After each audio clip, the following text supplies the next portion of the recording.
The moment I turned down the job offer at Mason Technology, I knew my life would change forever. I just didn't realize how much. "You're making the biggest mistake of your life," my father said, his voice tight with anger. We sat in his home office, the same room where he planned his own rise through corporate America. "This job is a golden ticket, Daniel. Vice President of Operations at 26? Do you know how many people would kill for that opportunity?" I looked down at the offer letter on his mahogany desk. The salary was impressive, more money than most people my age could dream of.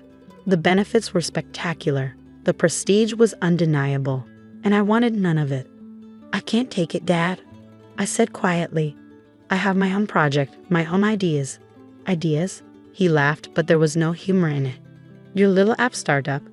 That's not a career, Daniel. That's a fantasy." He wasn't entirely wrong. My company, Novatech, was still just a concept, an innovative AI-driven personal assistant that could revolutionize how people manage their daily lives. But we had no funding, no office, and no guarantee of success. What we did have was potential, and a team of brilliant developers who believed in the vision enough to work for equity instead of salaries. "Mason Technology is offering you everything," my father continued. "Security, status, a real future. Don't throw it away on some pipe dream." "It's not a pipe dream," I insisted. "The technology we're developing could change everything. We just need time to..." Time. My mother's voice cut in from the doorway. She stepped into the office, elegant as always in her designer suit. "Time to waste your life? Time to embarrass this family?" I should have known she'd be listening. In our family, career decisions were never just personal. They were a matter of family reputation. "Mom, please. Try to understand." "No, you understand." She placed her hands on my father's desk, leaning forward. "Your sister took the right path.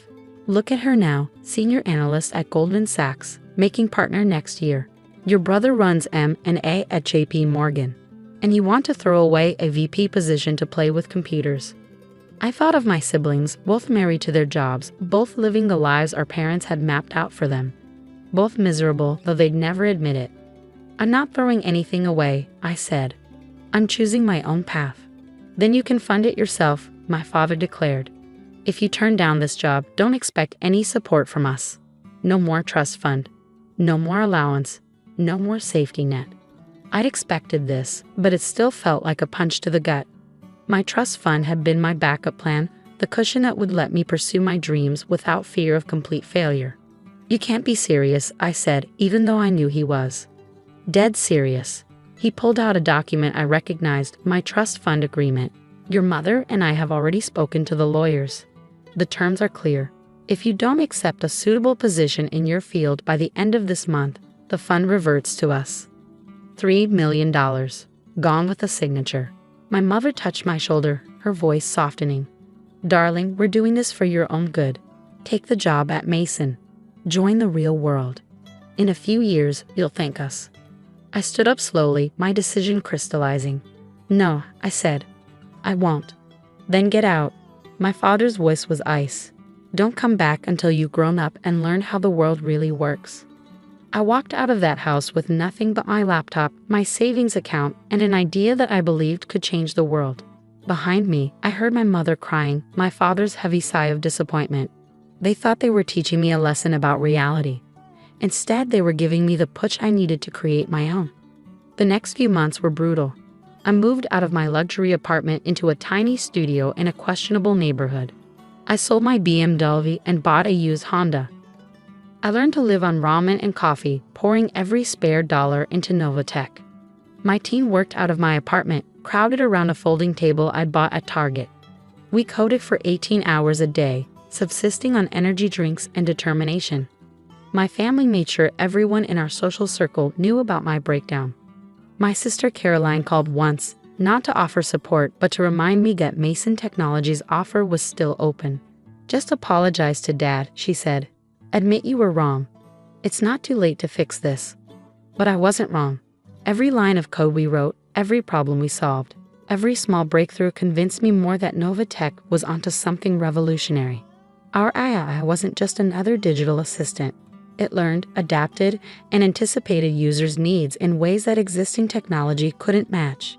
It could manage schedules, handle communications, and make decisions with almost human intuition. 6 months after my family cut me off, we had a working prototype. 8 months in, we had our first interested investor.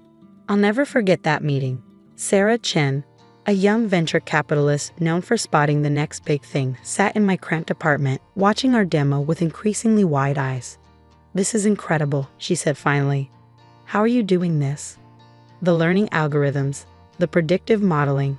It's years ahead of anything else out there." I explained our technology, watching her expression shift from interest to excitement. "We're not just building a better AI," I told her. "We're creating a true digital companion. Something that understands not just what people do, but why they do it." She took out her phone right there and made a call. "Jack, clear my afternoon. I've just found our next unicorn." 2 days later, we had our first round of funding, $5 million from Chen Ventures. Enough to rent real office space, hire more developers, and start turning our prototype into a real product. I wanted to call my parents to show them I hadn't been chasing a fantasy. But pride stopped me. They'd chosen not to believe in me. Now I had to prove them wrong, not just for myself, but for everyone who'd ever been told their dreams were too big. A year passed. Novatech grew from 5 people around a folding table to 30 employees in a downtown office. Our test version had 100,000 users and a waiting list twice that long.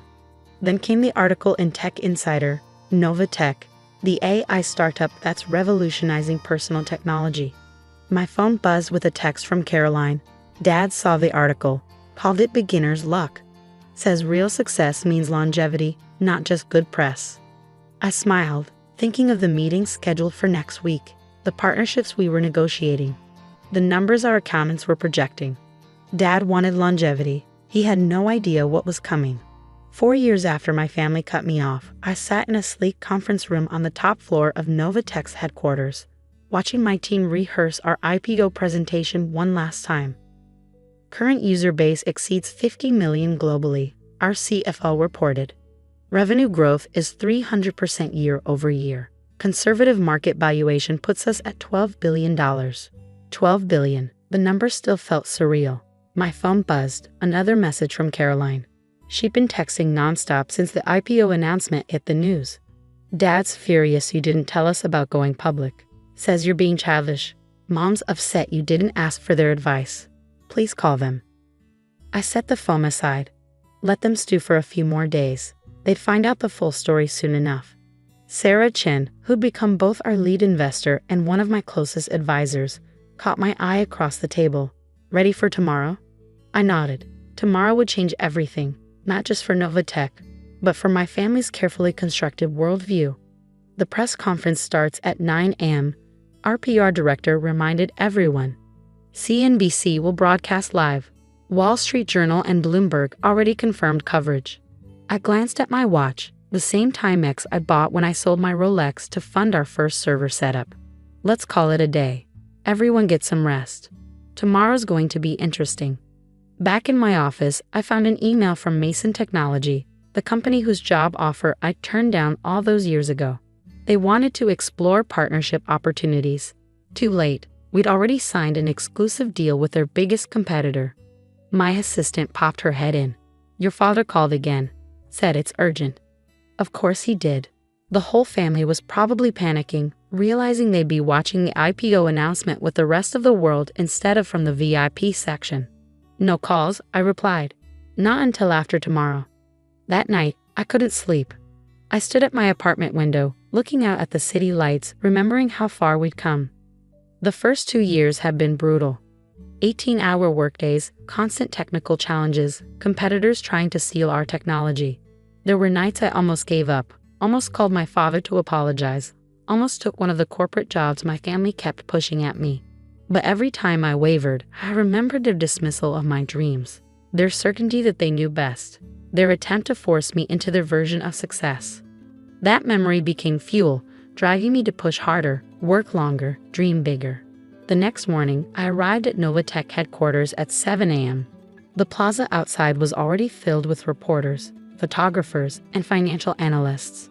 Our logo, a rising phoenix, gleamed on the building's facade, a fitting symbol for what was about to unfold. Sarah met me in the lobby. "Your family just arrived," she said. Security wasn't sure whether to let them in. I smiled. Put them in the front row. I want them to have the best view possible. The auditorium was packed. In the front row, exactly as I'd requested, sat my parents, Caroline and my brother Michael. They dressed for success. Designer suits, perfect hair, carefully crafted expressions of family pride, as if they'd supported me all along. At exactly 9 a.m., I walked onto the stage. Camera flashes erupted. The room fell silent. Good morning, I began. 5 years ago, I made a choice that many people thought was foolish. I turned down a prestigious corporate position to pursue a dream. Some called it a fantasy. Others called it career suicide. My father shifted uncomfortably in his seat.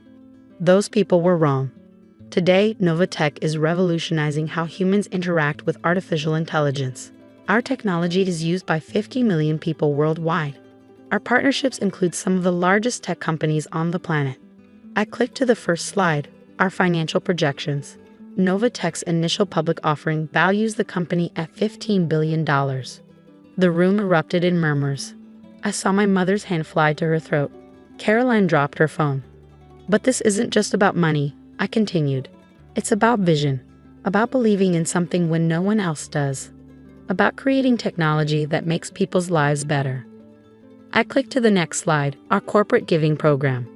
That's why I'm announcing that 20% of Novatech's IPO proceeds will fund scholarships for young entrepreneurs. People with dreams that might seem impossible. People who need someone to believe in them. The applause was thunderous. In the front row, my family sat frozen. Additionally, I added, enjoying the moment, I'd like to thank Mason Technology, whose job offer I turned down 5 years ago, for demonstrating exactly what I didn't want to become. After the presentation, as reporters swarmed and congratulations poured in, my family approached the stage. They looked shell-shocked, as if they'd wandered into an alternate reality. Daniel, my father's voice had lost its usual authority. Son, we had no idea. Really? I raised an eyebrow. I tried to tell you, multiple times. You didn't want to listen. We were just trying to protect you, my mother interjected, to make sure you had a secure future. I gestured at the auditorium, the reporters, the stock ticker already showing Novatech's soaring share price. How's this for secure? Caroline stepped forward, her Goldman Sachs confidence notably diminished. We should have supported you. We were wrong. Yes, I agreed simply. You were. Perhaps, my father cleared his throat. We could discuss this over dinner. As a family, I know several excellent investment advisors who could help you manage your new wealth. I held up a hand, stopping him. No thanks. I already have an excellent team, including the same lawyers who helped you cut off my trust fund 5 years ago. His face reddened. Son, about that. Water under the bridge, I said. Though you might be interested to know that those $3 million you took back, they'd be worth about $90 million today if you'd left them invested in Novatech's first round. The look on his face was worth every cup of instant ramen I'd eaten, every sleepless night I'd worked, every moment of doubt I pushed through. Sarah appeared at my elbow. Sorry to interrupt, but Google's CEO is waiting for our call. I turned back to my family. If you'll excuse me, I have a company to run. I'm sure you understand, being successful business people yourselves. As I walked away, I heard my mother's shaky whisper, "What have we done?" Later that evening, after the stock had closed at twice its opening price and the champagne had been drunk, I sat in my office holding my old trust fund agreement. The paper that had once seemed like a death sentence now felt like a gift. My phone buzzed with a text from my father. "We're proud of you, son. Ready to be part of your life again whenever you're ready." I didn't respond. Instead, I signed the final document on my desk, the paperwork establishing the Novatech Innovation Fund, dedicated to supporting entrepreneurs whose families wouldn't. Sometimes the best revenge isn't proving people wrong. It's succeeding so spectacularly that they have to live with the knowledge of what they threw away. My assistant knocked on the door. Tomorrow's schedule is packed. Meetings with Microsoft, Apple, and 3 major investment banks. I nodded, finally ready to toss the trust fund agreement in the shredder. Let's show them what else they missed out on. The next morning's Wall Street Journal headline said it all. Novatech IPO creates new tech billionaire. Family who cut him off missed out on fortune. But I wasn't done yet. this was just the beginning. Because success, real success, isn't about proving your worth to those who doubted you. It's about proving it to yourself.